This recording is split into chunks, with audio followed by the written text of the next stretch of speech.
Tingnan nyo guys, oh, nagbabalat yung alimasag. Sakto, tsambahan natin. Ganyan pala sila magbalat. So yan, oh, kita nyo naman, buhay na buhay pa yan. Tatanggal yung kanyang galamay.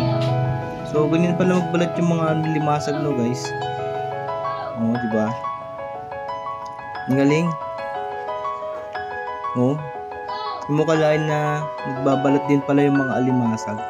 Ngayon ko lang nalaman to. So ganyan, ang galing nila. Paano kaya nila ginagawa yun? As in talagang nakikita nyo tatanggal siya ng buo.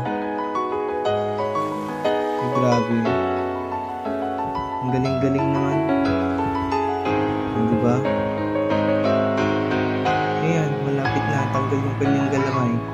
Yung pansipit niya muna yung natatanggal. Dikita nyo naman, diba? Tanggal na.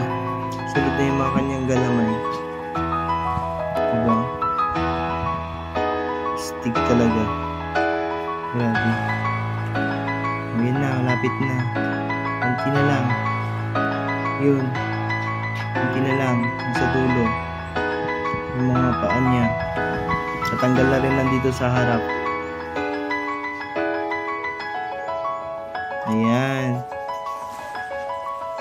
Tanggal na yung nasa harapan niya. So yan, oh. Tingnan nyo guys. Galing-galing.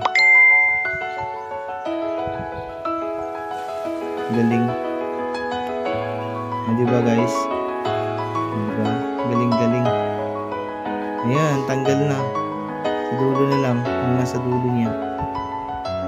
Malapit na siyang matanggal talaga. Ayan. Kitang-kita niya naman paano sila magbalat. Saktong tsambahan natin. Diba? Ganyan lang siya.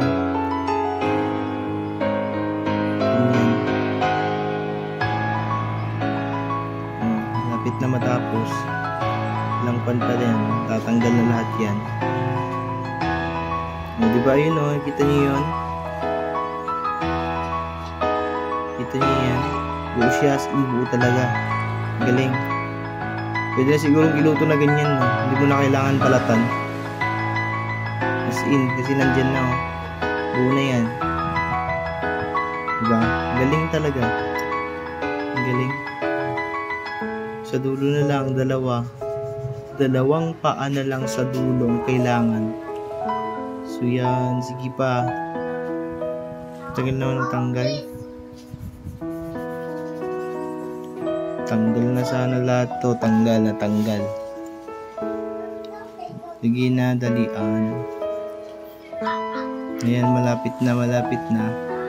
Malapit na guys. So ayan, tanggalin na nga lang natin. Ayan. Ayan, tanggal na. So, ayan guys. Okay na. Baliktarin lang natin. Para makita nyo na buhay talaga yan.